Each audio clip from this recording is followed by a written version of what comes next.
This is Long Win, And this is Sinclair Wilson. and we are presenting our cultural project, and we are discussing Chinese folk tales.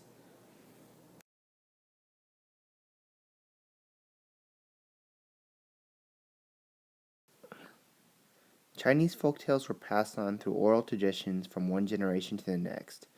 Folk tales came to be because since people in ancient China didn't understand science, people associated weather and disasters with changes in their lives. Thus, it became natural for them to imagine causes for everything in their lives expressed in stories and tales. Later on, various writers wrote down these stories in ancient writings. Some of these tales that we see today were translated from these ancient recordings and evolved over time.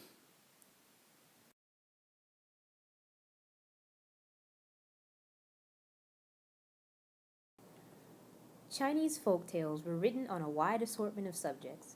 The themes of the stories widely varied depending on what type of life was being depicted.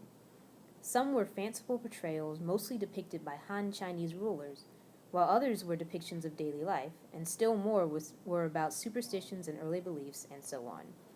Many stories featured animals and fantastic creatures, such as the dragon and the phoenix, but even more variety in Chinese folklore can be found if you look beyond the stories of the Han people towards the folklore of the Chinese national minorities.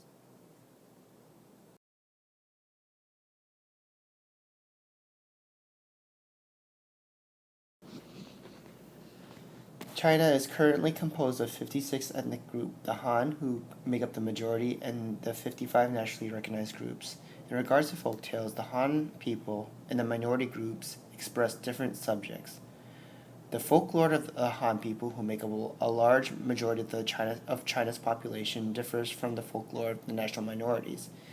Such national such minority folk tales were influenced by ethnic groups such as the Turks, Tartars, and Mongolians, while others were also influenced by southeastern cultures.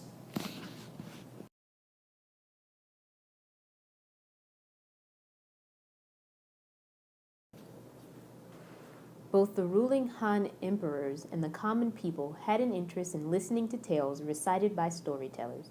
However, interpretation of these stories differed among the common people and the ruling emperors. The court scribes glorified life under the Han dynasty. Other scholars were critical of the ruling class, so they focused on showing the stories of the common man instead. Their stories reflected the discontent of the common people.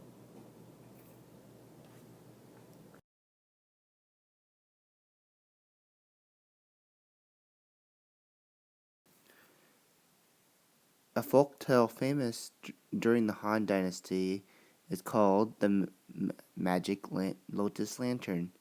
This is a story about an immortal goddess named Shan Shangmu who fell in love with a mortal poet named Liu Yanchang.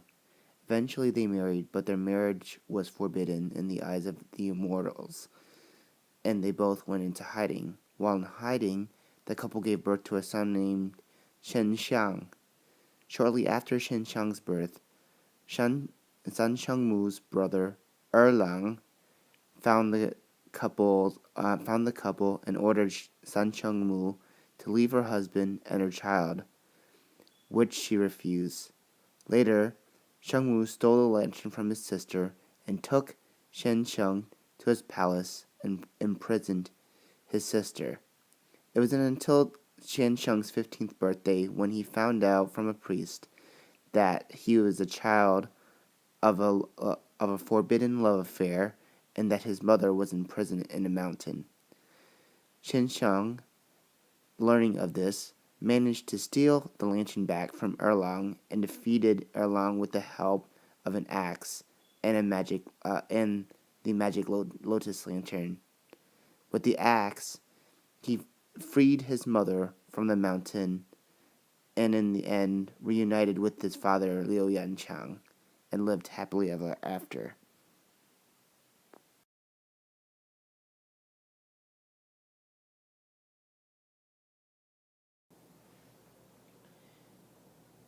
Minority folklore reflected their hard lives under the Han rulers. Culturally, they were freer to express themselves because they were not bound by traditional rules of the Han dynasties. Some of this freedom can be seen in their songs and dances, including in their costumes. This is also extended to the way they develop their folk tales. The folklore of the national minority groups often reflected their hardships and their wish to escape from difficulty. They were full of metaphors, wishful thinking, and magic. In addition, they were also influenced by ideas of having a better life, strong spouse, freedom, and justice, and so on.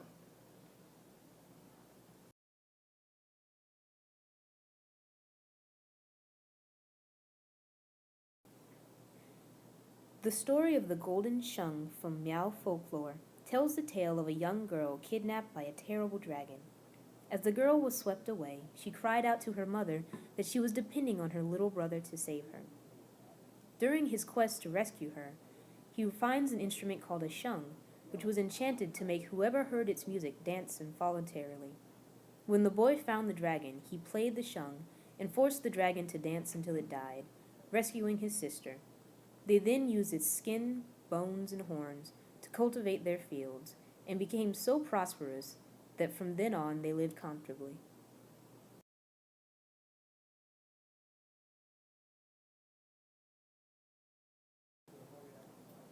Folk tales from ancient times still inspire the writers of China today.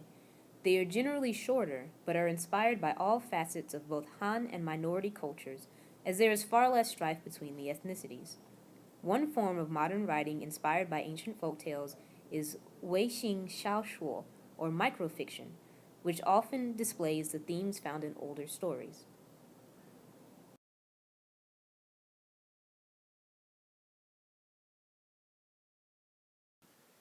Even beyond the genre of folk tales themselves, Chinese folk tales are still being regarded in many other different forms. More importantly, Chinese folk tales are very highly referred to in holidays. For example, February 7th is the Qi Qi festival, in reference to the tale of the Niu Lang Zhenu, which means the weaver girl, and the cowherd, which is a famous story which describes lovers being reunited one day per year. In addition, tales also are referred to in operas such as 教师孤儿, which means tale of the orphan Zhao, and in love stories like like the butterfly lovers or 梁山伯与祝英台.